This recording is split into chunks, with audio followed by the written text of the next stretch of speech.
Like, he was doing things that were just badass.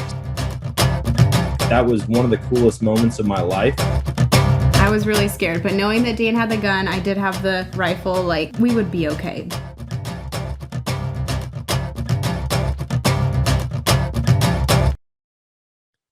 All right, guys, welcome to today's show. And on the show with me today, I'm joined by Dylan Thetford. Dylan, welcome to the show. What's going on, man? Thanks for having me. Man, we've been already talking for like 15, 20 minutes about just hunting stories and getting busted by deer, crazy shots. And we're going to just keep rolling with it. But before we do that, do you want to just share with people a little bit about yourself? What do you do? Where are you from? Kind of how you got into hunting? So I'm Dylan Thetford. I'm a 23-year-old who tries to act like he hunts sometimes. And I started really hunting. So I grew up fishing tournaments. I've been fishing since I was 2. And then fish tournaments all through high school. I had college offers to go fish and decided to not go to college and go to Fire Academy instead. So I think I had 3 college offers to fish, turned them all down, and went to Fire Academy. Well, I quit fishing because I didn't have a boat. I lost access to all the boats I had. So I started hunting. And then at Fire Academy, had a buddy that had 1,200 acres that no one hunted it, but I'd never hunted on my own. So I didn't know what I was doing. First year, I think we had 12 deer over 130 inches, and I never shot one just because I didn't know what I was doing. And then next year, we lost the place. Well, I ended up getting hired on a fire department down by Houston, and didn't have money to pay for a hunting lease because in Texas, if you want to hunt private land, you got to pay $3,000 a year, and you're sharing 1,000 acres with 10 guys, and it's just stupid. Yeah. So I didn't do that because I knew I'd been spoiled as far as private properties, considering it was 1,200 acres to myself. So I wasn't going to find that again. And I almost got on a buddy's place that was $3,500 a year, but it's 3,500 acres with like 8 guys. You can sit in each other's stands, and every time you go there, you're seeing 20 deer, like a sit. But it's just there's nothing big, and they're real particular on how they manage. So, and it's 5.5 hours away. So that just wasn't what I wanted. I had a buddy say, "Hey, just start hunting public land. I'm right by Sam Houston National Forest." I said, "Man, I've never hunted public land. I've barely ever hunted. I don't know how to do this." And he's like, "Watch the hunting public." I watched the hunting public, found out about Onyx. I was like, "Oh, I can see boundary lines on my phone. All right, I can do this. It's fine." Started looking into it. In the first year I lived here, I was living an hour and a half away from the public land. So I was living closer to work, and went out 10 days in October. Saw like 5 deer, and it rained pretty much every day. I was like, "This sucks. I hate this. I hate hunting. I'm going to go buy a boat and start fishing again." Well, nothing happened. I moved closer to the forest and further from work. So now I live an hour and 15 minutes from work, but I live 25 minutes from the forest. And I had never, didn't have a desire to hunt whatsoever. Then June rolled around. I was like, "What's this feeling in my stomach? Makes me want to go hunt." I got bit by the hunt bug hard and just started scouting. And then Sam Houston National Forest, for anyone who's hunted it, you know what I'm talking about. And if you haven't hunted it, walk through a jungle, close your eyes, and just imagine there's no deer, because that's what it is. It sucks. The deer density is super low. It's similar from what I've seen to public lands in Alabama. It's big pine thickets that they harvest, and there's oaks every now and then, but thorns are crazy. All your your duff layer is super high. Your canopy is just real thick. So it's the only place I've been where you can walk 7 miles and not see a deer. And I've done that consistently, where you go scout. Dang. And my most is 13 miles in a day there, and we didn't see a deer. 7 miles, no deer. I think I've maybe seen a handful of rubs. I've never seen a scrape, but I've also never hunted it past October. It's a place where I hate it, but the first year I hunted it hard when I lived here after that little year where I just hunted 10 days and didn't really know what I was doing. I shot a buck there on October 13th, and he came in And it was on a hunch, but it was that hunch that made everything click. Like if you're hunting public land, and I'm sure it goes for if you're hunting in general, it sucks and it's a struggle. But once you kill one, it clicks. Yeah. Something clicks and it changes. And you're like, okay, everything starts to fall into place once you get that first one. And I fully believe whatever it is, the more you hunt, the more you kill, you get an instinct. Mm-hmm. It's just a predator instinct. Like I've killed bucks on places where you sit and you look and you're like, there's hardly anything here that's telling me to hunt, but something's telling me to hunt here. Yeah. I can get in that story a little later because that was kind of funny. But I had this on the walk out, there's this field and they have beauty berries. Still have those? No, we don't. So they're, smaller than a pea, and they're purple. And they grow on a leaf, and the leaves almost look like sumac.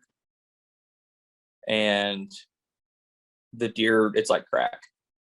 If you can find a place that has acorns and beauty berries, that's where I hunt. I won't hunt a place that just has oaks, and I won't hunt a place that just has beauty berry. But I've noticed too, the beauty berry disappears before the oaks do, for the acorns. Okay. They love them. On this walk in to where I was hunting, there's this field. Well, opening day, the walk out right after dark, there were 2 bucks in it. I was like, all right. Cold front blew through. I was like, I bet that's going to push them out in this field just before daylight or before last light. And I didn't see anything, or I had 7 doe that I almost had a shot at. They were at like 40. And I went to draw, they busted and they ran out. I was mad. I was like, whatever, it's stupid. I've got 10 minutes left of legal light. I haven't seen anything else. I'm getting down. Put my bow down. And typically at that time, I just had a separate bow rope that now mine's attached to my saddle. But that one, I just had something that wrapped around. And normally I'd throw the bow rope. I don't have to worry about a rope. I'm getting down. For some reason, I kept it. I put it in my back pocket. I turn around. I start taking it down, my bow holder and everything. I look over and I see this buck walking down the road. I'm like, oh. I'm trying to pull my bow back up behind this pine tree I'm in without hitting the pine tree, without moving because it's last light, early season, no wind. Get it up, just re-drop the rope. And I turn back around, knock an arrow, and he's gone. I'm like, whatever. He must have seen me. Kind of turn around, and he walks out. I'm like, oh, he's still here. And he looks like a big one. That's the first. I've never shot a buck, but I'm like, that's a good one. Yeah. Comes in, and he's like, all right. I know right now he's at 64. He starts walking towards me. I'm like, okay, he's coming in. And he stops at 52. And I shoot archery, like everyone argues ethical range or whatever. My ethical range isn't what someone else's is. If I shoot all the time and I can shoot a group that's the size of a Coke can lid at 60, and you can do that at 30, what's the difference in your ethical range versus mine? It shoot the same. So I shot out to 100 quite a bit and shoot 60 to 80 pretty regularly when I shoot, just because I like long range archery and I just love archery. 52 turns broadside, shoot, and it's loud. And I've never killed a buck with a bow. I've never killed a buck. I've only killed like 3 deer with a bow. And I was like, oh, I hit a tree. That was loud. It sounded like a gunshot going off. Got down. Impact. It was the diaphragm, that loud diaphragm pop, but I'd never heard it before. Yep. I was like, there's no way that arrow hitting that deer made that sound. That was like stupid loud. I get down because later I kind of start and I'm like, there's no tree behind it. Like, there's no way I hit a tree. Unless the arrow did something and hit a tree that's 10 feet to the left, I didn't hit a tree. And I saw where he went into the patch of woods, and then I heard some crashing. I thought it was just him going through the brush. Well, I walked down, and he didn't go but 35 yards and was right there on the edge of the field. And by the time I got to him, he shrunk a lot. Like, I learned my first year hunting, I learned ground shrinkage is a real thing. And it's a real thing. Because it was not, I thought this deer was huge. And I got up to it. I was like, what is this? Like, he may not even, is he 13 inches? Because our deer have to be 13 inches wide. So outside the ears. Oh, yeah. Like 14. But I walked up and I never killed a buck. I was like, oh man, he might not, I may have to call a game warden. So I went and bought a measuring tape. I was like, okay, he's legal. I'm good. But the whole afterwards was the biggest pain, and I'd do it all over again. But I didn't want to quarter it and just leave it in a cooler.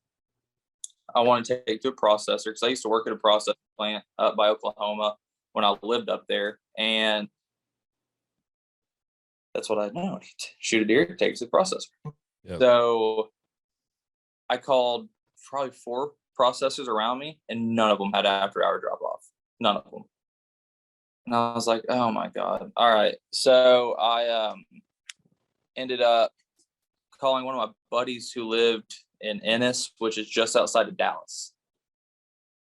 And I was like, hey, look, I don't have anywhere else to drop this deer off. I got to work. I got to leave for work at 5 a.m. So I'm dropping this deer off at your place, fill out a transfer of game form, and just take it to the processor for me. That's 30 minutes from your house. He said, okay. So I dropped off. By the time I got there, it was midnight. By the time I got home, it was like 2:30. Had to shower and then wake up at 4:30 to get ready to go to work and leave at 5. It was horrible. I was so tired. That's the life of a hunter, man. It's Every fall rolls around and I feel like I'm sleep deprived going into season. And then I realize what actual sleep deprivation is. There's times where I'm like, all right, man, I'm going to go out this evening. And when you shoot a deer at last light, I mean, it turns into an all-night affair. And then you may have plans to go out again the next morning or have something else going on the next morning. And that happened to me the other night. I got like 3 hours of sleep. No, if I shoot a deer in the morning or in the evening, all morning plans are canceled. I'm sleeping in. Which I've never, so I don't hunt mornings, especially early season. When you're hunting a mature buck, 9 out of 10 times they're already back in bed by the time the sun comes up, because they're, especially early season and late season, it's bed to feed to bed. So once mid to late October gets here and that heavy pre-rut kicks in all the way up until the end of November, I'll hunt all day sits. But early season, early October, I've never seen a deer in the mornings. I've never killed deer in the mornings. But that's just my experience. Like in North Dakota, that whole time, I never once hunted a morning in 14 days. Dang. And everyone I've talked to said that they weren't seeing deer in the mornings. So am I going to wake up early, be tired, and get in there and have low winds that swirl, so my scent's going everywhere, and possibly bump deer with my headlight walking in? Because early season too, especially if you're hunting a mature buck, if you're not 100 yards from their bed, you're probably not going to see them. They don't move a lot. Where they have water, food, and cover, and they're not really going to leave. They don't have reason to early season until it's cooler at night, and then they will. But it just is really, really uncommon for you to get a shot unless you're right there at his bed and you can see him get up and they'll move 20, 30 yards at a time, but they always go back to bed. But they're up a lot throughout the day. Yeah. So that's just my experience. I just haven't had luck with it until late October, and then I'll start doing all day sits. Man, I'm so bummed because I kind of had a game plan for this season, and then a buddy of mine was like, hey, let's plan an elk trip out to Colorado. I was like, all right, cool. I've got preference points and stuff. I'll put in for a mule deer tag as well. Well, then I drew my mule deer tag, and he's like, all right, hey, let's go out for second rifle. Well, second rifle is typically the last week of October. And I'm like, all right, that's good. We'll go out, we'll come back, we'll go from elk and mule deer hunting right back to whitetail hunting, like peak of the rut, first week of November.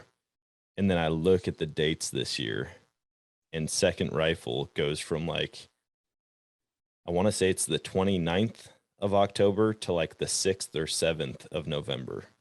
And I'm like, you got to be kidding me. Every daytime buck I had last year on camera that I didn't see in person was like the 2nd, 3rd, or 4th of November. And now I'm going to miss all of that. Oh, no. Yeah. So that's all right. See, that's another thing too. I don't run cameras. I used to be real big cameras, scent control. I don't use either of them now. Yep. Like I use camera all the way up until last year. Last year was the first year I don't really use them because I rely too heavily on them. And then I sat right next to one of my cameras, watched 14 deer walk by, and not a single one of them made them on camera. Mm-hmm. And normally I look at the camera, I'm like, oh, there's no deer here. I'm, discouraged, whatever, and walk off. But that moment clicked. I was like, just because they're not on camera doesn't mean they're not here. I go off sign more than pictures. Like if there's sign, but I don't have any pictures on my camera, those cameras are defective all the time. Something goes out and they're out of range. They walk next to it because they learn, especially if you're putting them at eye level. Those deer know what it is. They can see the glow just like we can. I use the cameras to aid in my hunting, but I never let them deter me from hunting an area, because like you said, they can walk all over the place and be within range. Oh, yeah. But you just might not catch them on camera. And they are defective. I went out the other day, and out of the 4 cameras I had set up, I only had 3 of them, or I only had 1 of them that functioned properly. 3 of them messed up to some degree. 1 of them didn't have a single picture of deer. And I'm like, I walk in right at the camera. It should have at least got me, and it didn't have any pictures on the card.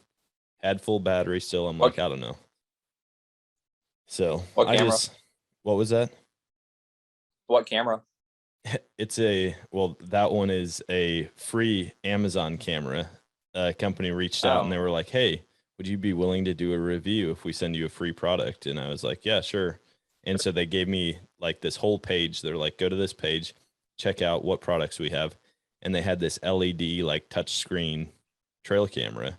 And I'm like, this thing's going to be cheap and crappy. But it said it was like 20 megapixel photos and like 4K video. And I was like, yeah, whatever. It shows up and it was phenomenal. Like the video quality is amazing. It's got a super wide angle lens. And so like you catch everything in front of it. But the only issue is I can't figure out the sensitivity on it. No matter if I set it at high or low, I get 3,000 pictures of clouds moving, the wind blowing, and it drives me crazy. Because I'm like thumbing through pictures. I had to get a 256 gigabyte SD card because it was filling up with the 4K video. It was filling up those 64 gig cards like in a day. Videoing the sun down. Yeah. So I love it.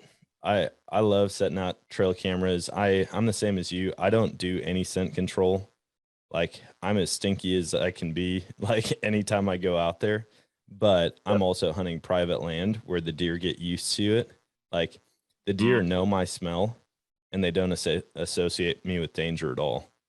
Like the doe that was underneath me, 5 days ago now, she could smell me. There's no way she couldn't. Like she walked right past where I walked in. She definitely caught me there.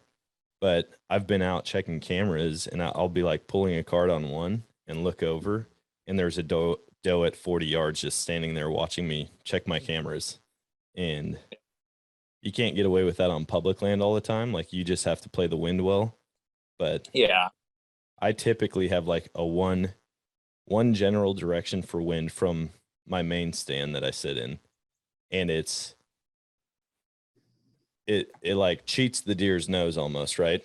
Because if my wind is blowing at 0 degrees straight down the fence line, the deer are coming in at like 7 degrees from the fence line, and so it's like it's just missing them, and they think, oh man, I'm heading straight into the wind, but it's just enough off that I shoot almost every one of my deer within a 5-yard circle of the others.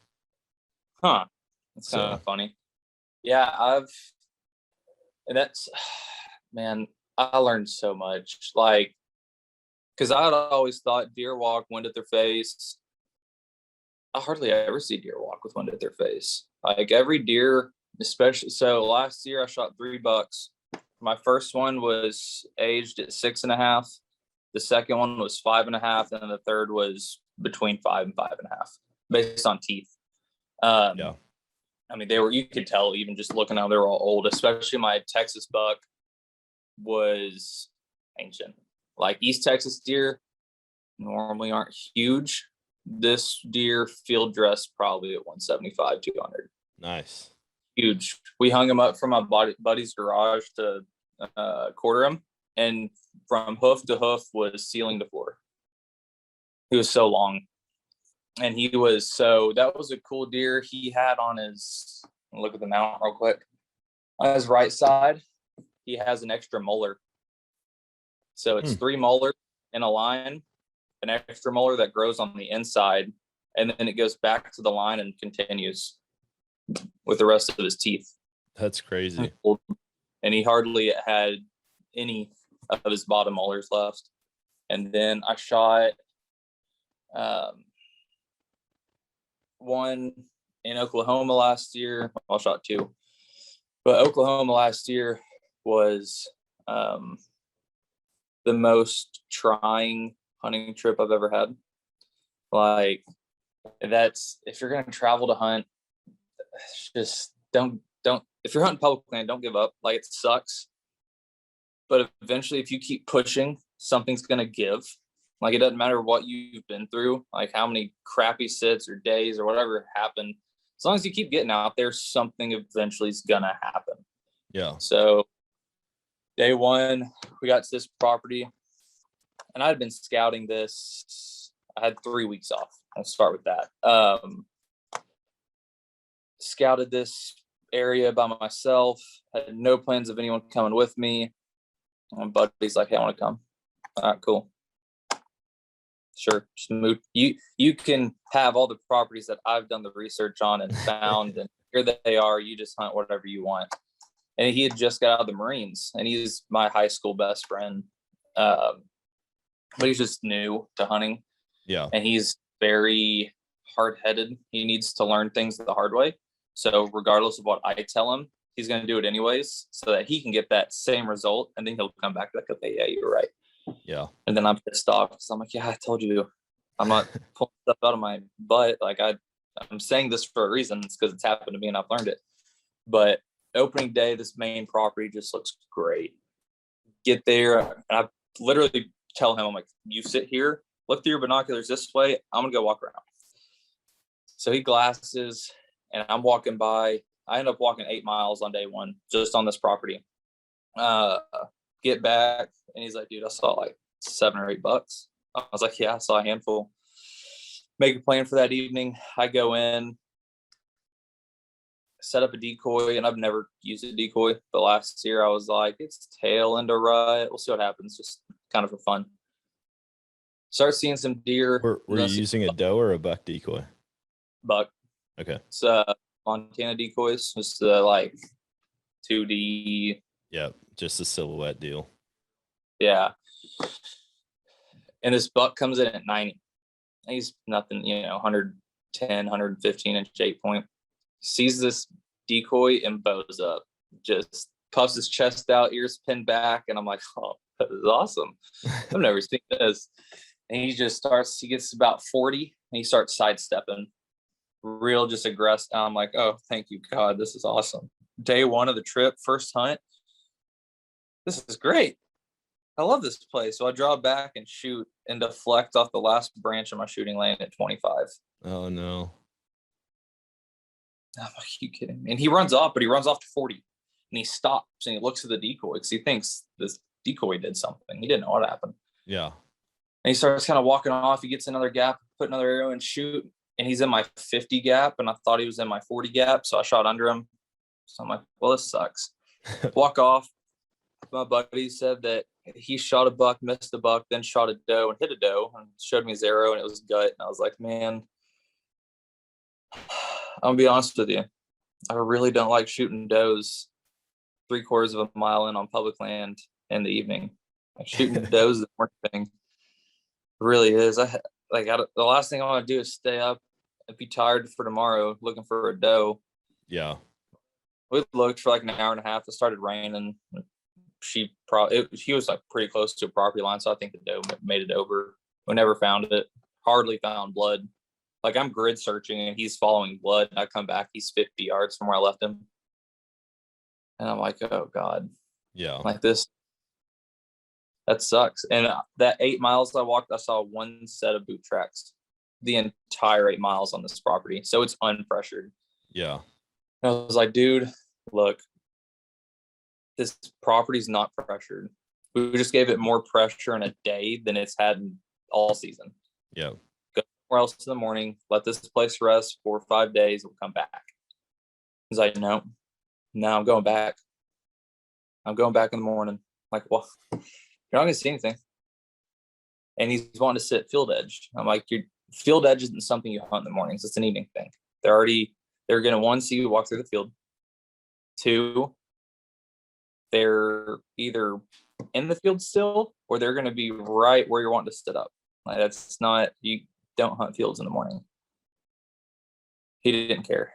He went back in the morning. It's like, yeah, I got blown at walking in. I was like, oh, I wonder who would have told you that would happen. And it's like, I didn't see anything. Like, oh my God, you act like I know what I'm talking about or something. But I got dressed. I slept in. Got dressed. Well, when I get dressed, I put my bow up against my truck tire. I pull it out. It's the first thing I do. Pull my bow out, lean on the truck tire. I get dressed, and I walk up. I glass this. I can see 3 fields, not a single deer. I get pissed off, kind of like I told you so. Slam the door, turn my truck on. I make it 3 feet, and I hear a pop. Oh no. Oh no.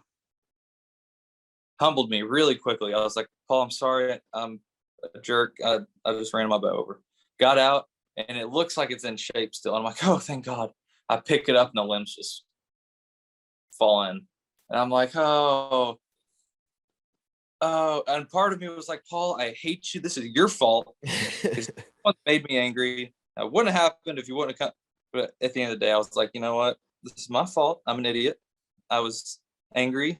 And I like hunting alone because I don't like dealing with other people because I can control what I do. Same with fishing. I like tournaments by myself. Because if my partner messes something up, I have someone else to be mad at besides me.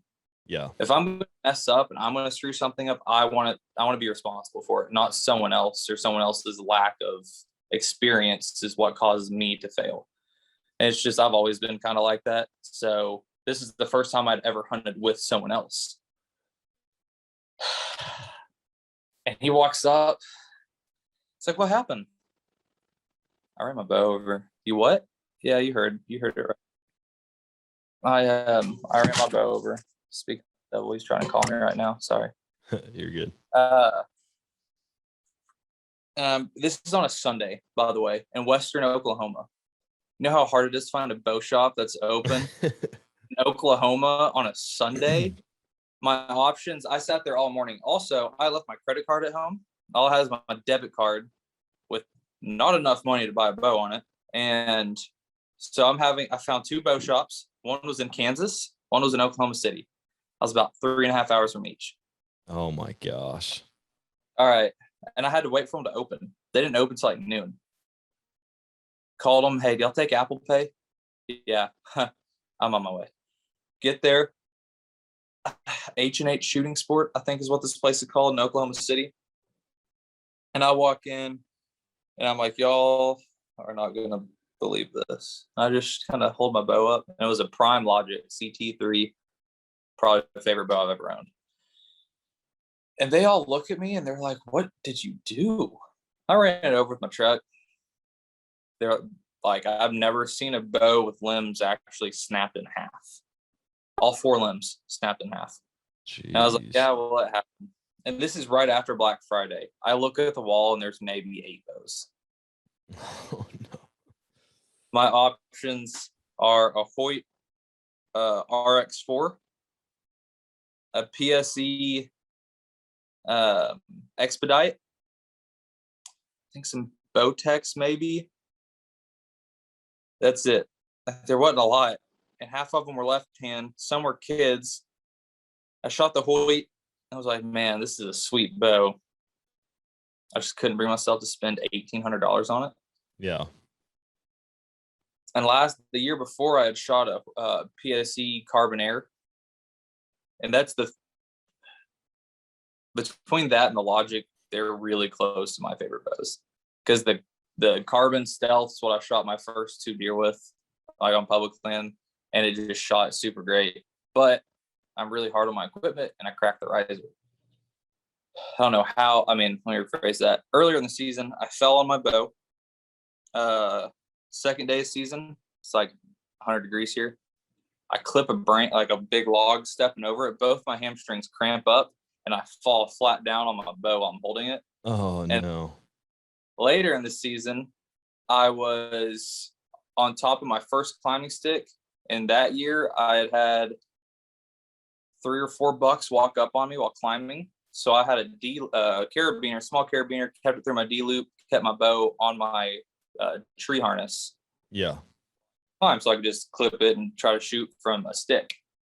It just rained. My stick was at an angle. I was using the Lone Wolf, so they're just a single step stick. Foot slipped off. I fell from probably 7 feet on my back onto my bow, because I was in the process of moving my lineman over a branch, and picked it up. It was fine, but it just scared the crap out of me. Well, then in like February, I drew and heard it pop, checked, my limbs were fine, shot it. And then when I anchored my second shot, I felt the crack on the front of the riser on the grip. So I sold it. And then anyways, so I went from a PSC all season in 2019 and ended up saying, I've shot a PSC before. I'm comfortable with them. I shoot good with them. So I got the Expedite. Well, I got the Expedite, got it all set up. The arrows I was shooting, my fletching, so the Expedite's a 5 1/4 inch brace, speed bow.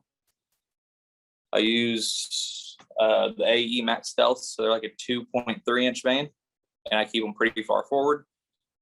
They sat on my rest. Oh, no.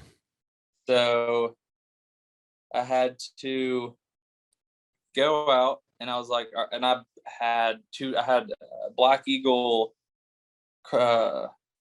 Spartans is what I was shooting out of the prime that I ran over. And then I had Black Eagle Rampages. Yeah, Rampages. This is like a backup arrow just in case I needed something. So I ended up just shooting the Rampages. Well, they ended up out of that Expedite shooting the same speed as my other arrows were shooting out of my prime. And they were like 40 grains heavier. Dang. Oh, yeah. It was cooking. It was shooting like a 510 grain arrow at like 280 something, like 282. Oh, it was cooking. That's insane. I didn't have to move my pins at all on the sight, though. It was already sighted in. It was great. But I had to sit in there, buy new blazer vanes. They're real short ones. And I had to refletch my arrows because I was doing it in the parking lot. Then it started raining. So I had to walk inside with all my fletching jig and everything. I'm like, this is such a weird situation. I'm so sorry, guys. I need to fletch these.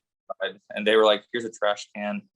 Like, these guys are probably going to never stop talking crap about me. Like, they probably think people are idiots. Like, this is just such a weird situation that never happens. Like, I'm on an out-of-state hunt, ran my bow, where I need to refletch my arrows. And then get everything set up. And the guy that was helping me, I don't remember his name. He was great, though. Like, super nice. He understood. He was cracking jokes with me the whole time. He was a big hunter himself. He went on. He's like, hey, I'm going to lunch. Can I go to lunch? And I was like, dude, you do whatever you need. Like, I don't want to keep you here. You go eat, whatever. I don't care. You come back, I'll be here. Trust me, I have nowhere else to go. And he left, came back. When he came back, I was like, dude, you're going to hate me. It's like, what? My rest broke. I was shooting a AE drop away. I didn't even know AE made rest is the prophecy, I think is what it's called.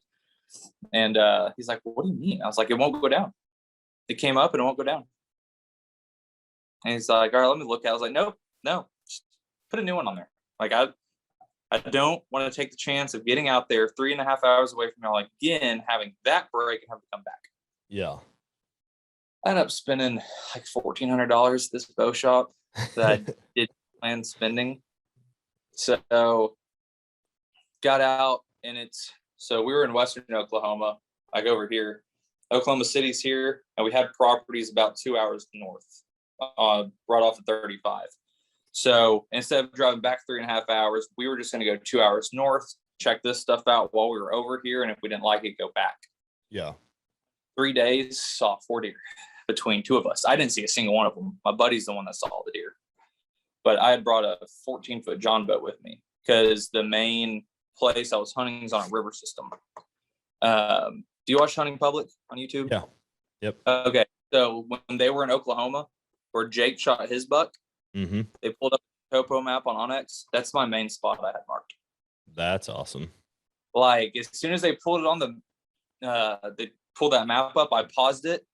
I was like, hold on. Because it's I recognize that. yeah, it's just a saddle. Like you can't look past it on a map. It's a very clear saddle. You go to satellite and there's crop fields around it and the river bends to the side of it. And there's a guy I work with that hunts at a family farm in Illinois. So he hunts a lot. He's a big hunter and he had been looking at this spot too. He's like, man, that spot looks great. Yeah. I pause, I go get him. I'm like, come here. Does that look familiar? And he just stops and he looks at it. He's like, what is this? So this is Hunting Public. It's for their hunting. And he hunted it totally different than what I would have. I was planning on hunting actual saddle and he hunted the outside flat leading into the backside of the saddle. But yeah, it was kind of cool. I was like, well, at least I know I'm not a total idiot. So I put the boat in the water. I'm like, oh yeah, this is great. I got it. I'm excited. I just put a brand new drive shaft in this boat, so I snapped the other one. Like, this is gonna be fun. Put it in. I'm like, what's there water in the boat already? Oh no. And I see bubbles coming from the front. And I pull it back because I still had a rope. And I pull it back on the trailer, and there's a hole in the front of the boat from where I guess I kicked up a rock going down a gravel road, kicked it up through the bottom of the boat. And I was like, well, this is awesome. I've got a hunk of junk, basically a storage trailer with me now for the rest of this trip that I have to worry about flying off. And that same night, pulled back into Walmart, got a flat on the boat trailer. Jeez. Like another day goes by. So when you say you're hard on your equipment, you're not messing around. No, but this, like on this one, I was like, there's nothing I can do. Like I'm just driving. Like this John boat's at 70 something, super thin, like paper thin aluminum on it. And so then they got a flat on the other tire. And these tires are like the $50 tires at Walmart. Like lawnmower tires almost. They're super crappy. Yeah. So I ended up buying 2 of those. And then was like, all right, we're going back west. There's a snowstorm coming tomorrow. And we're going to try to get there before the snow gets there. This is like day 8. Super frustrating. Like you talk about discouraging. We got back over to where we came from. And pretty much as we got into town, it started snowing. So I parked on this big 5,000 acre piece and I was going to go walk it and look. Didn't see anything, but I was like, I have one more property. It's like right at last light almost, like probably an hour left of legal light. Get to this property and there's this big wheat field on private that borders public. I'm like, are those all deer? And I just see spots. I pull my binos up and you can barely see. The snow's like coming in sideways.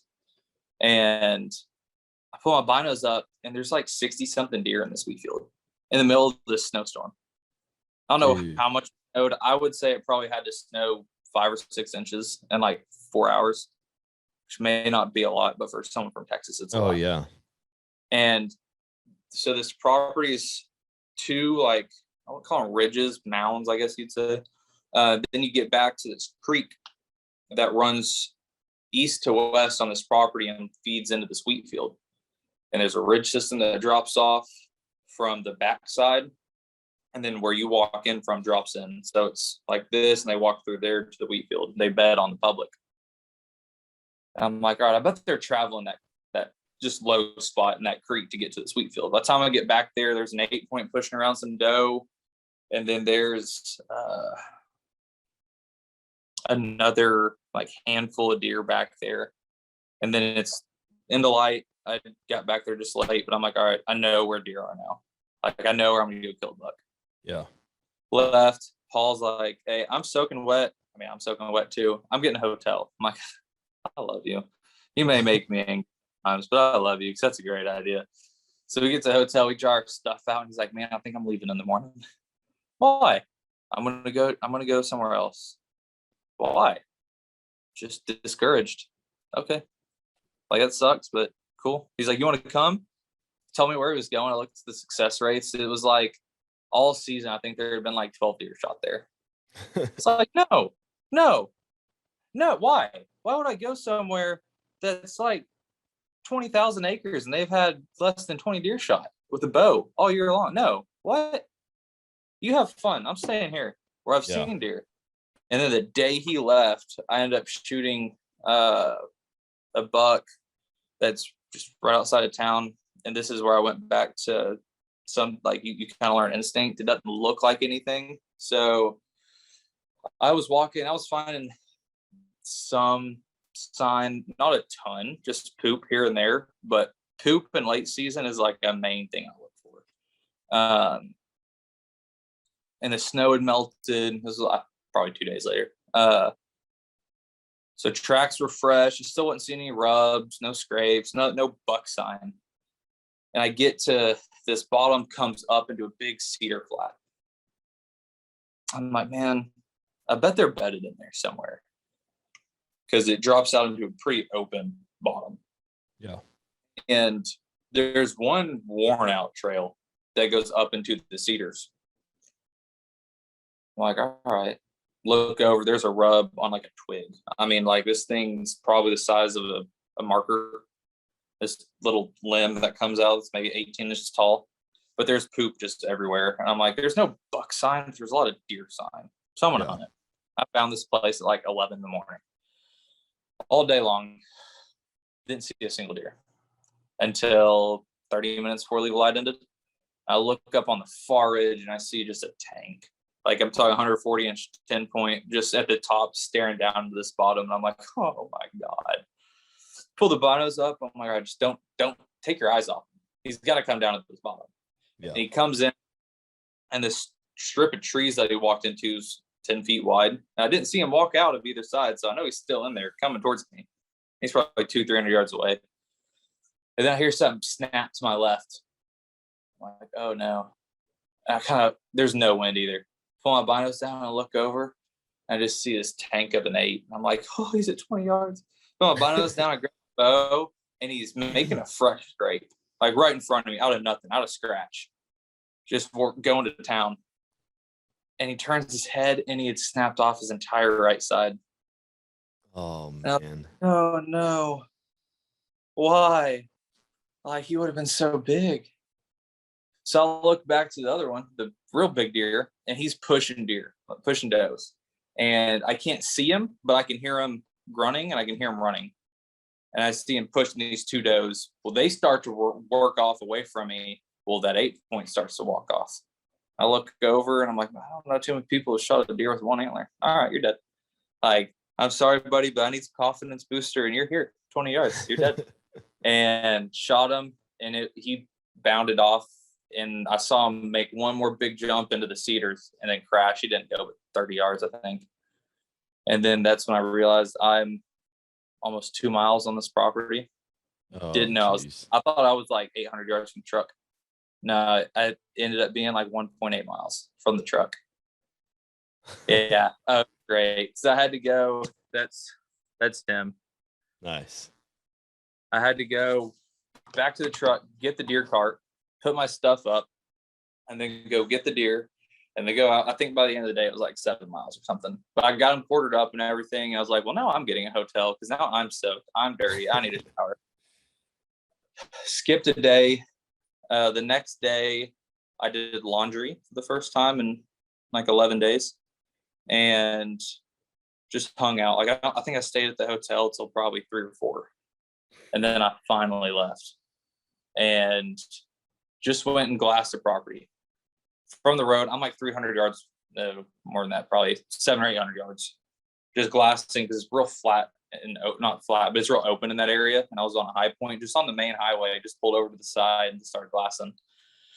and saw these deer, and I was like, oh, that's cool. Well, I was on glass. One of my buddies calls from Texas. He's like, hey, I just shot another buck. And I was like, sweet, man. Like, heck yeah, send me a picture. He's like, all right, cool. I'm like 3 miles in here. So I'll send you a picture and I'll get back to the truck. I was like, all right, you have fun with that. And he ended up packing his deer out. And then the next day, Oklahoma was a very expensive trip. So that day that I was glassing, I also had dropped my Vortex Viper HDs, my expensive for me glass. Yeah. Straight lenses, and it knocked out the right lens out of focus, so it wouldn't focus. So I was like using a binocular pretty much. So that next morning, I went to the property where I went in that snowstorm and saw the deer in the wheat field.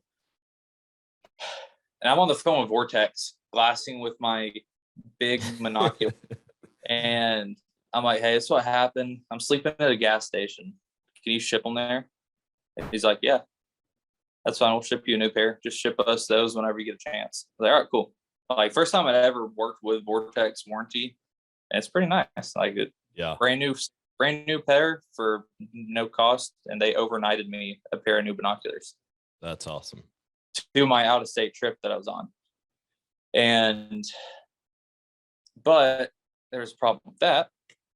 That night, I ended up shooting a 10-point out of that bottom, walking to the wheat field. Earliest I've ever shot a buck in my entire life. It was 4:30.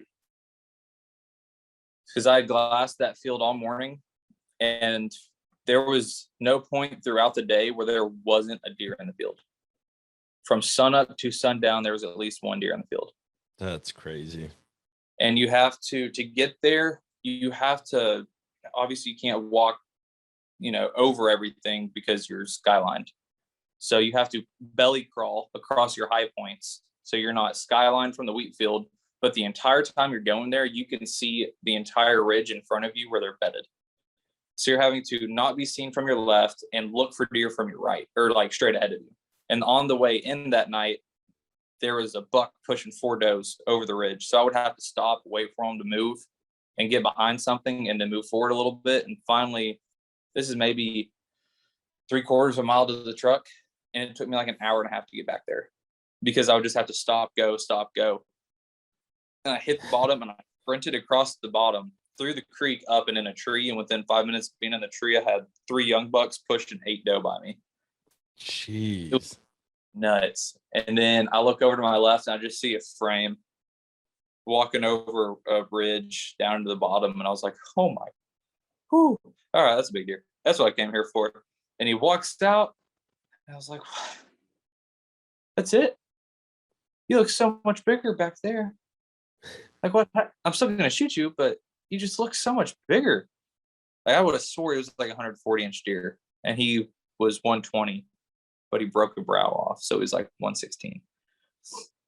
It was disappointing, but it was cool. I shot 2 bucks on an out-of-state hunt. Went back, took them to the process that I used to work at. I spent 3 days or 2 days working at the processing plant, cutting meat, getting some extra money so I could buy my Missouri tag. Well, my Missouri out-of-state license, I still had like 10 days left on vacation. But my problem was I called Vortex. I was like, hey, can you like hold off on shipping those binos to that address? So I go, they're arriving today. It's like, what? I ordered them last, like I talked to you yesterday, like 24 hours ago. He's like, yeah, we overnighted them. So I had to drive all the way back to Western Oklahoma, which is like 6 hours, and then all the way to Missouri. So I had to go west and go east. And I had called the gas station I was sleeping. I was like, look, I'm going to be there after y'all close. Can you just leave them outside for me? Small town. I don't think anyone's going to take them. It'll be fine. Well, I get there and they're not there. They're like, yeah, we'll leave them on the ice box is what they said. Well, the binos aren't there. I'm like, oh my God. Because if the binoculars aren't there, I have to sleep there, waste a whole day just so I can get my binos. Yeah. There's a truck there that's still running just out front. And I'm knocking on the door and he walks up. He's like, can I help you? I explained everything. It ends up being the owner of the gas station. And he comes outside of the box. And I'm like, oh, thank you, God. And he's like, I don't know why they put them inside on top of the ice box inside on the fountain drinks. I don't know how they expected you to get those, but yeah, here you go. And I like told him just, real grateful. Thank you for allowing me to sleep here, Yeah. because I travel a lot to hunt, and I try to not stay at campsites, try to save money, sleep in gas stations, parking lots somewhere. And they don't have to let you do it, but I typically try to call a day or two in advance, just say, hey, this is who I am. This is where I'm coming from. This is what I'm doing. Can I sleep in your parking lot at night? I'm only going to be there while y'all are closed pretty much. I'm not going to be hanging out there during the day. And typically they're okay with it. Told him thank you. He was real nice. Went on my way. I think I got to Lebanon at like 4:30 in the morning. I slept at Walmart. I think there's a Walmart over there. If there's not a Walmart in Lebanon, that's not where I was. Yeah. But because I slept at Walmart parking lot. Fell asleep. Woke up the next morning. Ate at Waffle House. And then we just went and drove around, scouted. And yeah, the rest of the Missouri trip was rough. By the time I decided on a property, I was like, this is the property I'm hunting. I had rabbit hunters in there every single day with like one dude jumped out with like 6 dogs. Yep. And I'm like, hey, where y'all go? He's like, oh, we're going whole property. Why? You sure? Okay. Well, I'm going to just go screw myself over here then. So y'all have fun. Yeah. And it was a rough trip. I didn't see much. And then came home, got a wild hair, and was like, I want to go back to Missouri. I was home for like 2 days. Called one of my buddies who's from Pennsylvania, Massachusetts. One or two. They're all the same up there. And I was like, hey, you want to come hunt with me in Missouri? You got vacation time. You always talk about how you have vacation time. So come on. I said, all right, let me talk to my wife. Like 10 minutes later, he's like, yeah, I'm going. Sweet. Well, I can't get off work because we already have too many people off, but we only have too many people off on a 12-hour stretch on my first day on. So there's 12 hours on day one. The first 12 hours of the 48 is the only reason I can't go. No one will trade with me. No one will work for me because the entirety of one shift is going on a guided duck hunt 3.5 hours away. And there's one guy that was out that had COVID. And he's like, if I get cleared to come back to work in time, then I'll come work for you. Yeah. I was like, sweet. So I told Mike, I was like, look, there's a small chance that I'm actually going to be able to stay for the whole 8 days. So we can drive up there. I got 4 days off. Normally, we can drive up a day, hunt 2 days, and drive back the next day. It's like, all right, yeah, let's do it. Screw it. There's 2 of us. We can make it work. The initial drive out there took 19 hours. From having to go get him and pack up, and then he's a veteran, so he has to get his license out of Bass Pro or Cabela's because they have to do the disabled, because he's out of state, but he gets an in-state tag because he's a disabled veteran. Yeah. State price, everything. By the time all of that was 19 hours. Got there, slept for a little bit, also got pulled over on the way there. And a trooper looked very confused as to why we were there and not hunting in Texas. And like totally different area. I was 15 minutes from Iowa, up near Lancaster area. Yep. We saw so many freaking deer. We were seeing like 30 deer a day each. Dude, that northern part of Missouri is It's crazy. A whole different world. Like, why didn't anyone tell me this from the beginning? Like, I saw, I think, 8 deer over 140 inches in 8 days. Yeah. And all of those were within 100 yards. Like, I was there during muzzleloader season. If I would have had a muzzleloader, both him and I would be done on day 2. Yeah. They're stupid. Northern Missouri is like the most underrated place in the country, man. It's nuts. Like, we showed up and I was like, this is great. Here's deer. Like, you can't walk without bumping deer. Yep. Because they're bedded in all the, I don't know what y'all call them. I call them thornberries. All these just like super thick thorns, but they got these little berries on them. Mm-hmm. And they would bed in the thorns on the ridge eat everything around them, stand up, walk 10 feet, rebed, eat everything around them. They did that all day long. Yep. It was not like you cannot walk without bumping deer. It was stupid.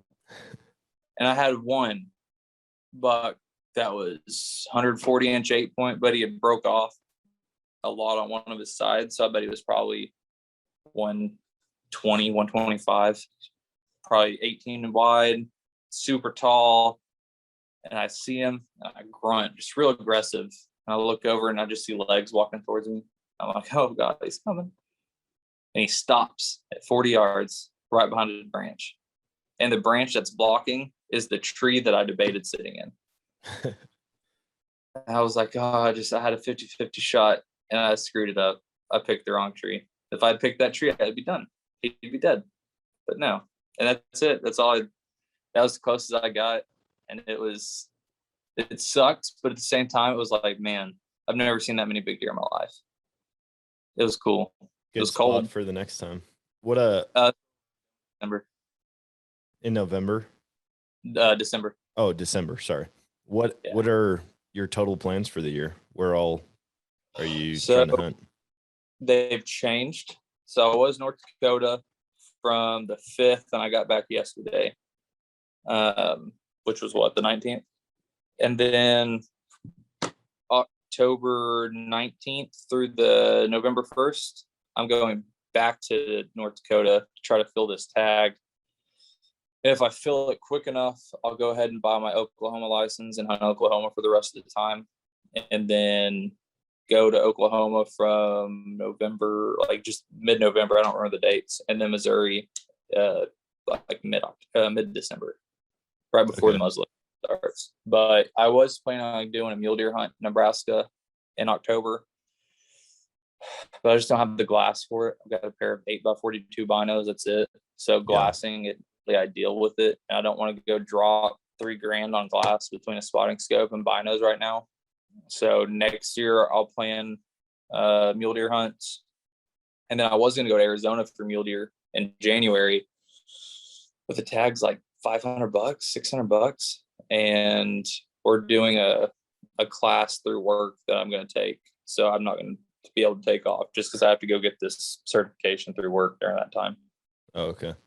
But still enough. Like I think I've still got like 50 days of hunting out of state, just out of state. And I'll probably hunt 15 to 20 days in Texas. That's awesome. How many of the places that you're going out of state have you been before? Like, are these all repeat hunts? North Dakota's not. Oklahoma and Missouri are, but killed a deer in Missouri. Could have, but I didn't. And then I killed 2 bucks in Oklahoma last year, and this was my first year going to North Dakota. Okay. Are those properties that you've actually been to? I'm going back.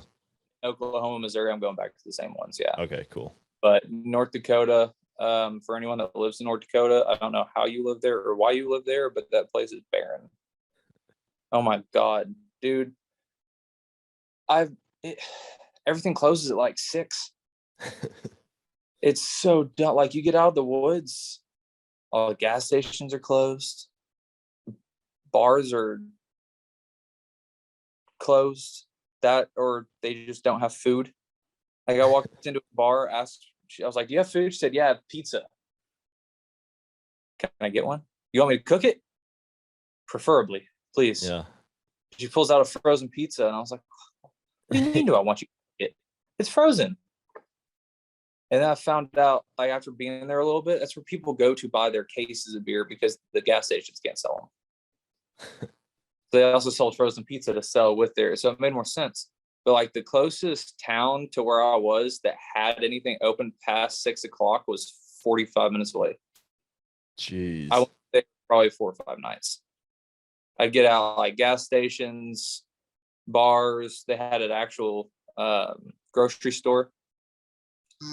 That was the closest place, 40 minutes.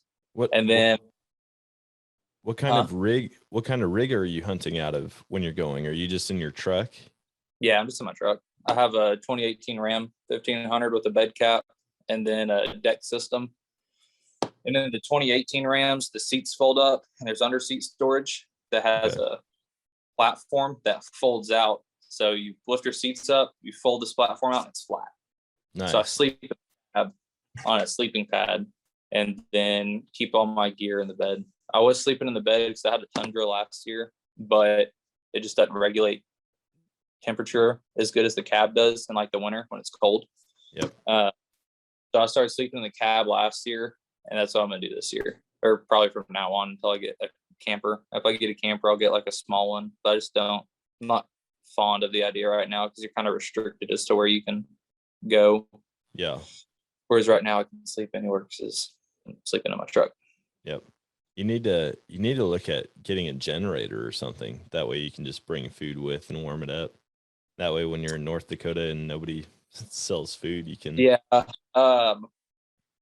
I have a lot more faith in myself, apparently, to have the energy or the desire to cook when I get out of the woods, because I meal prepped stuff, vacuum sealed it, brought a little propane burner. I didn't cook any of it. I ate maybe 5 or 6 of those meals, and the rest of them got ruined because ice would melt and I'd forget to drain it and the water would get in the bags. Spent another like $80 on food. I cooked like 4 times. Dang. Just when I get out of the woods at 9:30, by the time I take down my stand, pack out, undress, I don't cook. Yeah. So from now on, we're gonna be just dehydrated meals, peak refuel, whatever else the crap it is, Mountain House, stuff like that. Because I'd much rather have to boil water and hydrate something rather than actually cook. Because by the time I cook breakfast, I would cook, clean up, and it'd be like 45 minutes. I just don't want to do that when I'm hunting. That's the last thing I want. I just want to go and hunt. The Mountain House meals, and I make these, or my wife makes these 1,000-calorie bars, and it's got like honey and oats and peanut butter, and I mean everything in the under it's the kind of sun. like the energy balls you can make. Yeah, it's like that, except these turn out to be, I mean, you just cook them on a sheet, and you can cut them into whatever size you want, but that's what I live off of. Like when I go out west hunting, I do 1,000-calorie bars in Mountain House, and even you can get those pasta sides or the rice side packets, and you can get like chicken teriyaki flavor or buttered noodles or whatever. I mean, there's so many different things, and they're like 99 cents a piece at Walmart. And same type of deal, cook it just like you would a Mountain House meal. Yeah, I just had more faith in myself that I actually want to cook. Yeah. Because I was like, the main reason we didn't want to cook in Missouri, so we did the same thing in Missouri. The second time we went it was like less than 20 degrees every time we got finished hunting, and neither one of us wanted to stand outside and cook in that. Yeah. So we ended up eating out at Casey's, pretty much living off of Casey's pizza the entire time we were in Missouri. Hey, that's not a bad life. It's not, but I gained like 15 pounds by the time I got back. And I felt like absolute crap. But yeah, so I'm going to end up just getting dehydrated meals and living off that for the rest of the year probably. Because that's my big thing. Like, especially as it gets darker earlier, I don't mind cooking it, when I get out of the woods at 8:00. Yeah. But by the time I'm doing that, it's freaking cold outside. So that's the only reason I'm looking really at getting like a small camper, like a 12-foot camper, as small as I can get with still having a kitchen inside. Yeah. Like I want a teardrop camper, but the kitchens are outside. It's the whole reason I want a camper, so my kitchen can be inside. So have you thought about a Sprinter van? I have. I don't know. I'm not made of money, and they're expensive. They're expensive. My wife and I just renovated a Sprinter van for a TV like competition. Oh, did y'all renovate that one? What's that? The one y'all took up. Where'd y'all go? Washington? No, so that one we were given by a company. They wanted us to go test it out for them, and so they're like, "Hey, take this for a week, check it out, tell us what you would change, what you would keep, all that." And so we didn't renovate that one, but we were on a TV show out in Colorado where our team renovated a van, one team renovated a school bus, and then one renovated an RV. And the van community, like, we met so many cool people. I want to get a van so bad now because you can do anything and everything with them. I mean, you can have the full kitchen in it. You can have a rooftop deck that you use for glassing on top. I mean, you could do all Yeah. kinds of stuff. So I just am by far the least handyman I know. yeah. And, like, if I need something built, I go to my roommate because he grew up like building crap. He knows how to weld. I will mess up measuring wood to cut. That's happened. We were building a deer blind. He's like, I need these like 18 inches long. I cut 3 different ones that came out 3 different lengths. I don't know how. I really don't. I was like, dude, I'll just watch. That's funny. You do this. Yeah. So I want one. I just don't know how to do any of it. Yeah. Like, zero knowledge whatsoever. So I'd rather That's go funny. spend and on an RV and call it good. But I just want to hunt. Like, I was so tired after North Dakota, and I'm up there by myself. So between being tired and just discouraged, because I'd seen bucks every day, passed on a buck on day 3, passed on 2 bucks day 3. And then it went downhill. Like, I was still seeing them. I just wasn't having shot opportunities. I was jumping around a lot. And was like, I just want to go home. Then by the time I stayed my entirety of my trip. I didn't go home early. I was like halfway home. I was like, man, I want to go hunt. Like, what do you mean? I just left. Like, I couldn't wait to get home. And I don't want to go home. And I got home and I was like, yeah, I don't like this. I want to go back. Yep. But the whole trip, so it's 1,400 miles one way from where I was hunting from my apartment. So 2,800 miles. This tells you how much I drove around in North Dakota. My trip odometer ended just over 4,000 miles in 14 days. So I drove 1,200 miles just in North Dakota, looking at properties, looking for deer. My truck's got an hour. Like, tells you how many hours you were, like, the truck was running. 81 hours. It's a 20-hour drive. Gosh. That's a long time. Yeah, for Like, real. Just driving, man. Like, I saw those 2 big deer on day 1 and 2. I just wanted something bigger. Like, I see all these people shooting toads, and I'm like, I just want to find one, you know? Like, I should have shot the 8-point on day 3. So I would have shot the 8-point on day 3. I would have been in Nebraska for, 10 days. So, because that was the plan. If I shot one then, I was going to go to Nebraska. Yeah. If I would have shot that one on day 3, I was sitting there, he's 24 yards, slightly quartering away. I could see his vitals. Perfect. I was like, oh, you're not making this easy. Because I can leave here. I can go hunt Nebraska already. But it's just not what I want. And by day 5, I was like, he is exactly what I'm looking for. Is that deer that I passed on. Yep. It's just, man, like I said, that 10-point with triple splits was probably one of the coolest deer I've ever seen in person. I got turned around. I got to a glassing point right at last light, just happened to look over and was like, what the hell?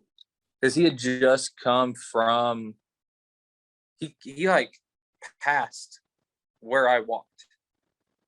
I was like, if I would have been 10 minutes before, I probably would have shot that deer.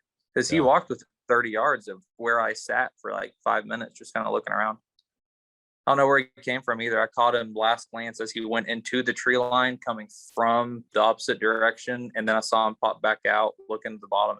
Don't know where he went after that. He was huge. And then went back in there to hunt him once, saw a doe and left and never came back. Man. Well, it sounds like you've got your work cut out for you this year again.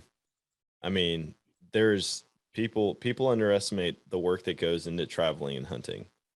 Like, between scouting, getting set up, the drive time, the food, the actual hunt itself. And then it's not like you have buddies that you can call and be like, hey man, I need help with this deer 2 miles in. Oh Well, yeah, you might be 2 miles in and you might need help with a deer, but you're 1,200 miles away from the closest person you can call. So it's, I work 2 jobs all year long for this. Yeah. I work all year pretty much. I work 18 to 20, 24-hour days every month, all year, just so I can have money to take off for this few months. Yep. Like, whole deer season planning started in April.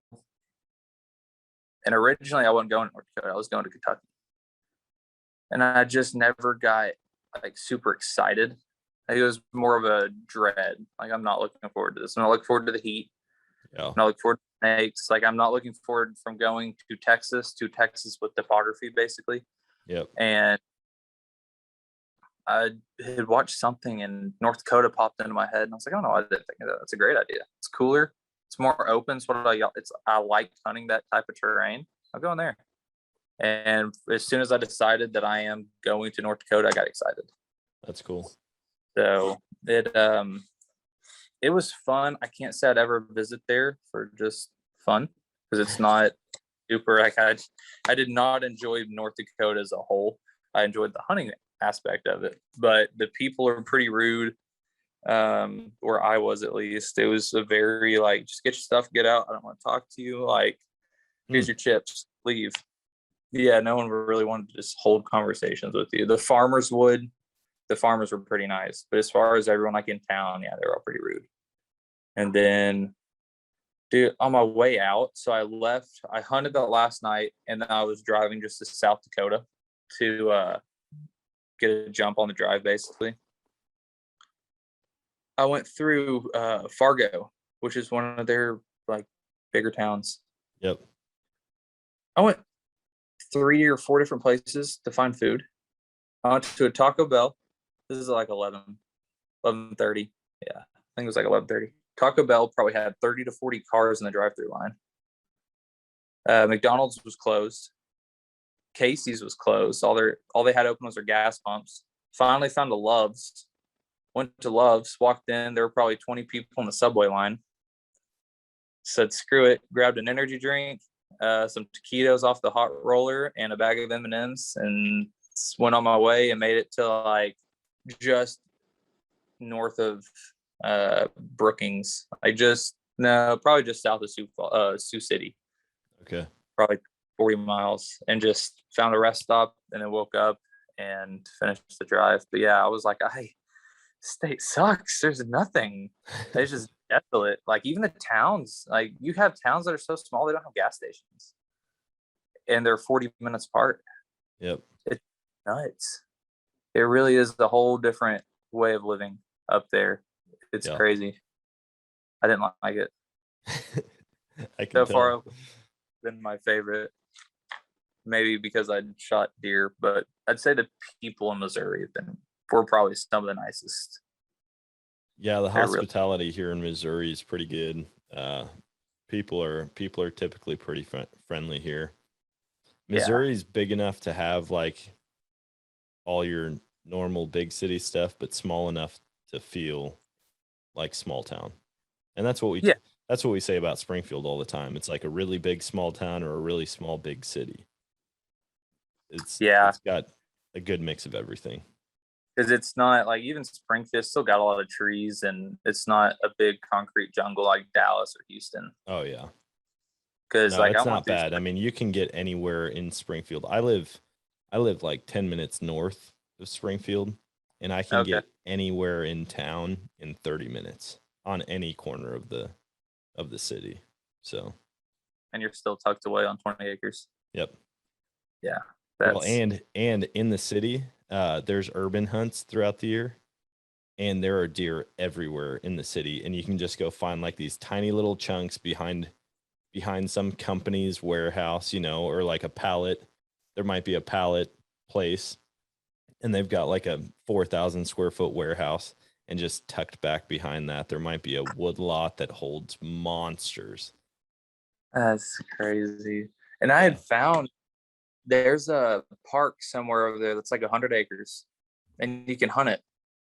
Yep. And for one reason, I talked myself out of hunting it, but I feel like I should have at least gone and looked at it because it's a freaking city park. Yeah, you can get, so most of the parks or nature centers or yeah, just like the public use areas, you can apply to get a tag for them. I've applied the last couple of years to 2 different places here. Haven't been drawn, but like one thing is you have to hunt from the ground. You can't hunt. You can't hang anything in a tree. And then it's got to be archery. And then some of them require you to take a class like a month before, and they talk about all the regulations that you have to follow inside of the park.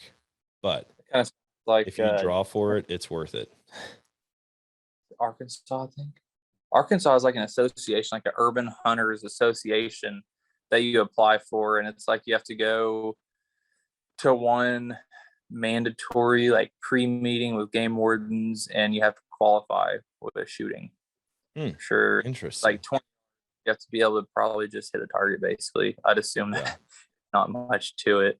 But yeah, I want to do one of those urban hunts. Tennessee would be a fun one. Tennessee has the hunts on all the lakes. That'd be a blast. Man, they have all over the country. I hear people getting into urban hunting, and it's cool and all, but also I'm like, man, I just like getting away from people. And so when I can get out and not hear vehicles going by, not hear people yelling or kids, or an ice cream truck or whatever, like I just like to get out and away. And I joke with people all the time. I'm like, you could drop me in the middle of nowhere, the most remote place in any state, and I'd be way happier than if I was like right downtown where I could go to Qdoba or, go get an energy drink, go watch a movie. No, put me where I won't see another human being. Yeah, I mean, I will say I want like one friend with me or something. Just drop me off with someone to talk to, enough nicotine and caffeine to get me through, and I'm happy that I'll deal with the rest. I hate people. Like, I've worked with people for work. Like that's what my career is. So when I'm not at work, I like to be alone. It's kind of my like debriefing. I'm away from people. I don't have to be in the public eye. It's relaxing. Yeah. Same time, both my Texas bucks, two of my Texas bucks out of Sam Houston, I could see my truck. Dang. I was right on. Yeah. So, but then there's my other buck that I shot a mile and a half back on Texas Public. And then I'm convinced this is the year that I'm actually going to have to hunt Sam past October, because my Sam buck last year was opening day with 3 minutes left legal light. Yeah. I have a rule now because I hate walking through the woods at dark, especially mainly in Texas because we have hogs and poison snakes that I've walked up on multiple times. And 2 of my buddies have been run over by hogs at night. Yeah. My roommate took one to the knee, like an 80-pound fur missile just running right past him. He's lucky it wasn't a boar with hooks. Probably would have cut him open. But yeah, it just kind of adds a little bit of a nerve-wracking deal, especially when a lot of our stuff is really thick. And if you're going to get anywhere, you're probably going to have to crawl at least some. Yeah. Through thorns, just something. And that's where the hogs are. So, but like when I'm in Oklahoma, Missouri, I don't have to worry about hogs. It's relaxing. But here it's kind of stressful. Yeah. So it's not bad. But I used to not sit till dark. Like if it was, 10 minutes left legal light, I hadn't seen anything, I just get down. And then shot that buck right before legal light ended, and I was like, all right, like you're never getting down while it's still legal light. Because that deer on opening day last year, I'd already taken my arrow off and put it in my quiver. Hadn't seen anything. And then I heard leaves crunch. Put it back on the string, look over, and this buck's at 8 yards looking up at me, bounds to 18 and stops broadside staring at me. And I'm like, yeah, you're dead. Shot him, looked at my phone because it was dark. I could barely see. I looked at my phone. I was like, I've got 3 minutes left to legal light. It was nuts. So I just won't get down. Like, it sucks, but you look like the hunting beast. It's stay till dark. Like it deters a lot of people. They don't like walking through the woods at night. Yeah. Sucks. Especially depending on where you are. Sometimes it's long. One of my places I hunted in North Dakota where I saw that moose, that was a 10-mile day. By the time I finally found this patch of oaks on this ridge I hunted, I was 4 miles from the truck and had to do that in the woods. And now I know there's a moose around. I don't know what it's like to walk up on a moose at night, but I'm sure it's not great to jump out of its bed. It'd probably make me crap my pants. Yeah, moose are not to be messed with, man. They take out people. Oh yeah, they're the size of a freight train. They're huge. Yep. So it's like, you hate walking through the woods at night, but those big bucks move right at last light. So you have to, and that's what I've learned to force myself, because it's boring too, and it's discouraging. You have to see anything all day. You're like, man, I'm not gonna see anything right before dark. But that 1% of the chance you do, it's worth it. It's a good one. Oh yeah, and it's just so discouraging, especially for people who maybe are just getting into public land hunting, and you see all these hunting shows on TV and all this stuff, and you kind of have these expectations set based on what you've seen, and that's not reality. Reality is that it sucks. We struggle, and especially depending on where you are, like Texas public land is its own monster. It's its own thing. Yeah. There's a reason the hunting public hadn't come here. The Element is the biggest. They're the only people I know that hunt Texas public land, and I know where they hunt, and it's the best public land in Texas. Besides that, like, they went to Sam Houston, the Element did, and it was awesome to watch them walk out of Sam Houston and in their interview afterwards say, "This place sucks."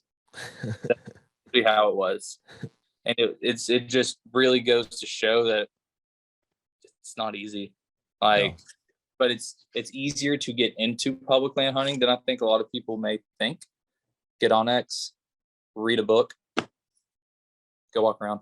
That's really all it is. Watch some videos. Yeah. I mean, public land, there's something to be said about it. And I think the public land movement, as far as archery goes, is going to compound over the next 5 years to where, like, it's going to be hard to not run into people. And it already is in a lot of places. Mm-hmm. But it's tough for me because I really want to get into public land hunting. But also I've got some phenomenal private land here that I'm like, I'm not going to drive a couple hours, do all this scouting, do all this stuff, when I know for a fact that I could go sit and have multiple encounters. I guarantee, though, you could find a piece of MRAP land within an hour and a half from your house that will be better than what you have. Because that property we were seeing all those deer on, that was MRAP land. Yeah. And MRAP is, so you have small things like that, MRAP, OLAP, plots. It's private land leased to the state to make public. Yeah. Overlooked. Most overlooked form of public land in any state is some sort of small piece like that, because it's not advertised like the big WMAs are. Everyone knows WMAs, but unless you dig and actually do your research, you're not going to know that stuff even exists. Yeah. So that's what I hunt. I won't hunt big WMAs. I haven't shot a deer on a WMA outside of Texas. It's all I'll have small. to check into that. I find smallest pieces. I've got this curse where it's like I just do things that I get comfortable with. Like, I go to the same restaurants every time I go out because I'm like, I just know I like that food. Why would I try something different? I know this is good. Why don't change it if it isn't broken, you know? Oh, yeah. And it's the same thing with hunting. I'm like, man, I've got all these private land chunks and they're great. And I know where I can go sit and I know where the deer are going to come from. I know the predominant wind direction. And I'm like, man, it just seems like so much work to go. But I say it seems like so much work. I love the adventure side of hunting. Mm-hmm. and like just putting in work and being totally surprised with what you end up like finding. I really want to take a boat out onto some public land chunks here, like within an hour of where I live, because there's some huge lakes that you can just get back into these coves and on these fingers. And we duck hunt those spots we public land duck hunt a lot. And I'll get back there in the fall and there's buck sign everywhere. And I'm like, man, I should really come hunt this. And then I never do. Yeah. Well, it seems like you have enough hunting going on also. So between traveling and hunting, because you travel quite a bit too, don't you? Yeah. I mean, we travel all the time, some for hunting, some not, but hopefully soon it'll all be for hunting. You got the life. You got every man's dream. You got a wife that supports you and gives you the green light. It's been good. I'm blessed for sure. We still put in our fair share of work, and there's plenty of days like the other day we were up until 3 a.m. working on this RV renovation. And I was just like, why? This sucks. I hate this. Yeah. But then she'll just be like, hey, it's all right. We're almost done with this and it's hunting season. And I'm like, oh yes, it's hunting season. Yeah. That sentence makes any crappy thing better. It does. You get to hunt, you're like, oh yes. You're right. It's the light at the end of the tunnel, man. Oh, it is. I mean, crap. Man, I've ruined a lot of relationships over like just hunting. Like it's been my longest term relationship was a girl I planned on marrying, and she hated that I hunted so much. And I was like, this isn't gonna work because this is my life. Yeah, this is what I do. And you feel like you're competing with it. It's not gonna work. So I mean, I haven't been in a relationship for 2.5 years, but I get to travel and hunt close to 100 days every fall. Yeah. And I also, now that I'm working 2 jobs, I've added it up. I'm actually home maybe 70 days a year. That's so crazy. Oh, yeah. You just need to get out of your place, go van life full time. Right. And then you'll save a ton of money on rent. You're not in your house anyways. And now you've got everything you need for when you're traveling. Right. I always joke, once my roommate finds something else or like we move out, I'll probably end up just getting an RV. Yeah. Sleeping somewhere. But I mean, I'm trying to get out of Texas anyways. I've looked, but my job's kind of restricting as to where I go because paid firefighting is not something around the nation. It's a very small percentage of fire departments that are actually full paid. Most of them are. So Nebraska and Iowa are the 2 that I've looked at to where I wouldn't take huge pay cuts. Yeah. And if I move anywhere, it'll probably be Iowa, so I can hunt Iowa as a resident every year. That'd be awesome. But I just want to be more centralized in the United States because I travel so much. I'd rather it be a 10-hour drive compared to a 20-hour drive. Because a 10-hour drive is very doable in a day. 24-hour drive, it sucks. Man, Springfield. I know I'm biased because I live here, but I've already got plenty of connections in the firefighting world. And you can get everywhere. You can get everywhere like that quick. I mean, even Colorado, we went all the way to the southern part of Colorado. It was like 12 hours. I go up to Wisconsin for whitetail season every year, 11 hours. You can get out to like South Carolina in, I think, 13 hours. So you can hit like 20 states in a half a day of driving. Oh, that's nice. Yeah. Got some toads, but they're hard to hunt. They're tucked away in the swamps. Yeah. But that's the number one. I looked yesterday. It's the number one in Boone and Crockett State. Dang. For whitetail. And then Iowa's 3. I don't remember what 2 was. Maybe Missouri. I don't know. But maybe even Kansas. I don't know. But Iowa has some giants. I mean, it's a draw that's maybe once every 3 years for non-resident. I'm pretty sure residents to tag every year. I would love to hunt. Iowa is my home state. Man. But there, you have like Des Moines, then you have Cedar Rapids, Rapid City. Rapid City, yeah. And then you have Iowa City, just south of probably would realistically where I'd want to apply, because it's still a pretty small town, but it's almost 100,000 people, but it's not like the size of Des Moines. Yeah. So, and they all pay relatively similar to what I get paid now. Nice. So I just want out of the heat, and I want a state that's actually good for public land hunting. Yep. This really is. It's horrible. It's like less than 10% of our land is made public. Jeez. Yeah, that sucks. Right. And what we have, I couldn't do that. Sucks. Yeah, it's rough. Like social media ruins public land around here like crazy, because there's Facebook pages with 30,000 people in them that's just for public land. And the place where I shot my second buck in 2019, from November to January, I saw one other deer hunter. One. Dang, that's awesome. Like actually hunting, or 30, something like that. I went last year in 2020 and saw more trucks and people in 3 days than I did in 2.5 months the year before. Gosh. Yeah, it's tough. And it's social media. Like, it got out, and every time I'd see that place posted online, I'm like, let's take it off. Take it off. Just do your own research. Quit asking people about it, though. For real. Yeah. Well, I mean, it's not hard to go and look at success pictures, and if people forget to take the location off of like the pictures when they take them, like you can just click on the picture and know exactly where they were. And I think a lot of hunting spots get busted that way.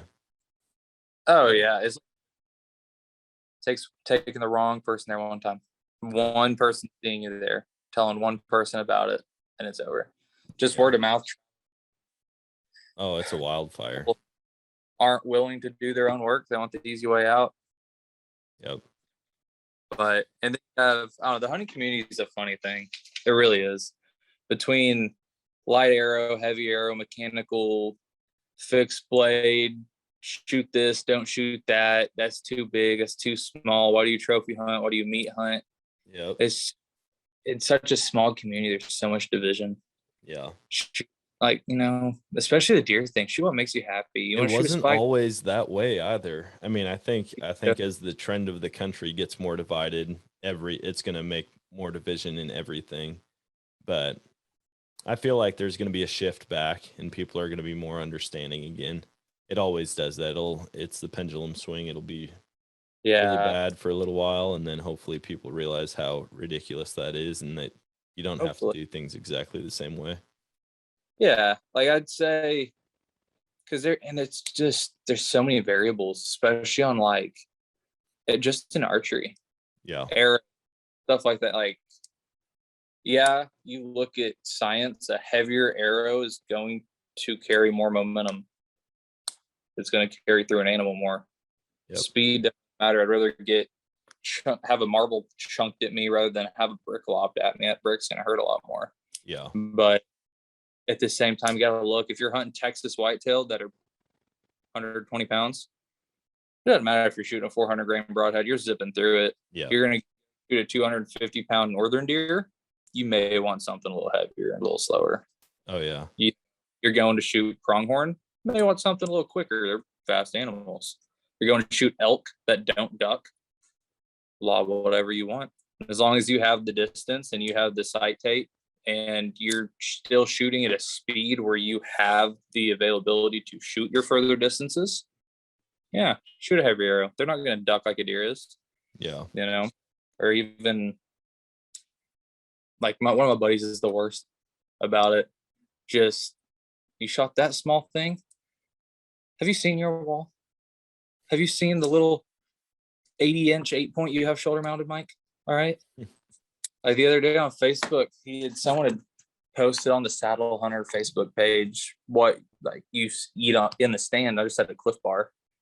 Well, last year Mike's the one that went to Missouri with me, and I just bought a bunch of Little Debbie's for the road trip.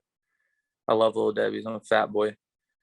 And he was like, "Oh, you mean Little Debbie's?" I was like, "No, no, man, I get way too into it when I eat those. That's just for traveling. He goes, and Yeah. why you didn't kill something in how many days you were there? It's like, 'cause I didn't want my wall to look like yours, Mike. That's why I passed on you. Unlike you. Which, like I say, he's from New England, so that whole brown it's down, it's a big thing up there. Oh yeah. People pass deer. They see it, they shoot it. Yeah. No, that's a common theme.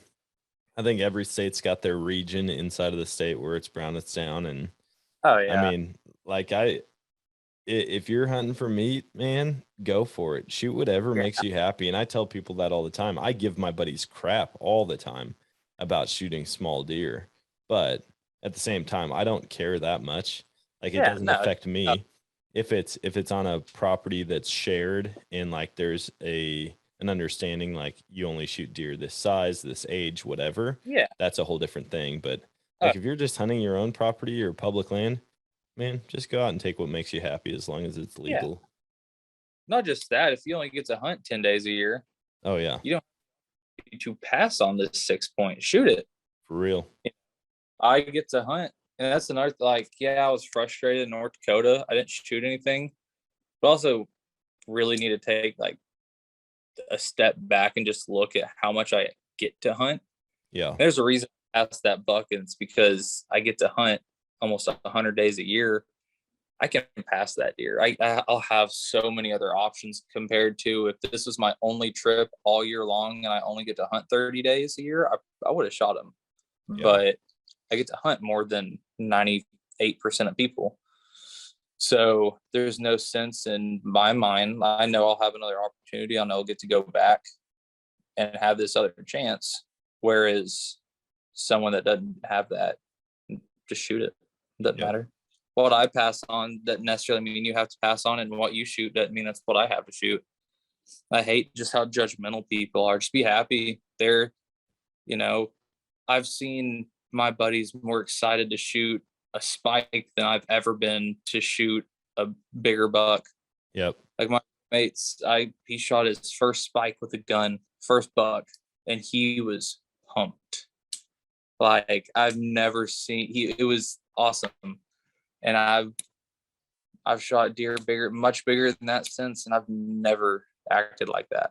Yeah. So just seeing the excitement, the fun, that's what it's all about. It's just bringing people together in the outdoors, and at the end of the day, it's about the meat. Yeah. The only right way to go about hunting is to have fun. Like if you're not having fun, you're doing it wrong. I wasn't having fun. I put way too much pressure on myself and stress because I'm like, man, I gotta get it done. I gotta shoot a deer. But then you start hard. It's like anything. Just go out, have fun. Everything else is gonna fall into place. Because we start trying harder, you really overcomplicate things. Hunting in a sense is really simple. Yep. It's hard to find the things to make it simple, but you find sign, you find deer. Yep. It's simple. It's not easy. Yeah. Like and that really is early season when they still have their velvet. You look for poop. That's really it. And crushed acorns, maybe some empty acorn shells, something that shows they've been feeding, but that you're looking for fresh poop. Deer, when you actually sit there and watch them feed, they poop a lot. Yeah. You're like, God dang, you ate that acorn 3 minutes ago. It just came out of your butt. Like, it's nuts. You watch them on an acorn fight and a doe poop like 4 times. And you're like, God dang. So if you're finding like one little pebble of poop here, they're probably not there. Yeah. But you walk to an area where they're actually like heavily at, and you just look around, it's poop everywhere. Yeah. That's a place to hunt. Start looking for your rubs. Once that velvet comes off, start looking for your fresh rubs. Coming into October, that's when you really start seeing your buck sign. You start seeing more rubs, more rub lines, more scrapes, more scrape lines.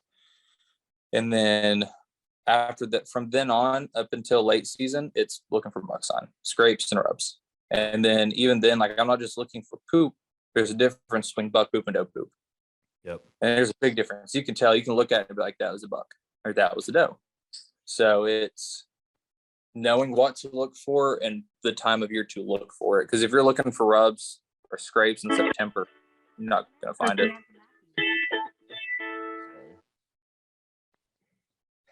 You're not gonna find it. So, and then vice versa, like January, December, if you're looking for fresh rubs and fresh scrapes, you're probably not gonna find it because they're out of that phase. So it's just knowing what to look for and when. Yeah. Yeah. Well, man, I think we've both got our work cut out for us this year. I'm excited to catch up with you again, probably in a month or two, and just kind of hear how your trips have been going, where you found success, and maybe even get you out here to Missouri and we can tag team a public land hunt or something. I would say we could, I'll be driving right by where you live when I go to Missouri. So Nice. I'll give you a say hi. Yeah, drop in. Get lunch. I'll come put you in a tree stand for an afternoon. All right, that sounds good. Cool. There's so real quick, if for anyone that's listening that's new to hunting, there's a website called newhunter.org. It's run by two brothers out of Nebraska. They're identical draw. And what it is, you go to the website, you sign up, and there's mentors listed for each state. Each mentor's had a background check done, but they're there for new hunters to ask questions and just to get a mentor in hunting. Say, hey, I'm looking to get into hunting. So if anyone's looking to get into hunting, but they don't really know where to start, newhunter.org is a great place to do it. All the guys on there are super nice. And then if anyone has questions, they want to get a hold, like if you're in Texas or something or anywhere else that I'm going and you have, if you have anything that will help me or you want help, my Instagram is true.grit_outdoors. I'm always looking for people to talk to and help because that's the whole purpose of why I'm trying to get more into the outdoor media side, is just to help people realize how simple hunting really is. Yeah. And like you said, it's supposed to be fun. So anyone, either you just want to follow along with me traveling or you have questions or just want to talk hunting, I'm always on Instagram. So just shoot me a message and then head over to newhunter.org and try to find someone to help get into hunting with. Nice, man. Well, dude, I appreciate you hopping on. This might go down as our longest podcast ever, but I feel like we could continue to talk for 3 more hours about hunting stories and strategies and trips coming up. So we'll definitely have to do multiple more of these and stay connected throughout the season and figure out what we need to change in order to connect with the big buck. For sure. Maybe you can head up to that farm with me in December. That'd be awesome. It's a fun time. Let's keep in touch on that. And thanks again, man. Cool. Yeah. You have a good day. Hey, you too.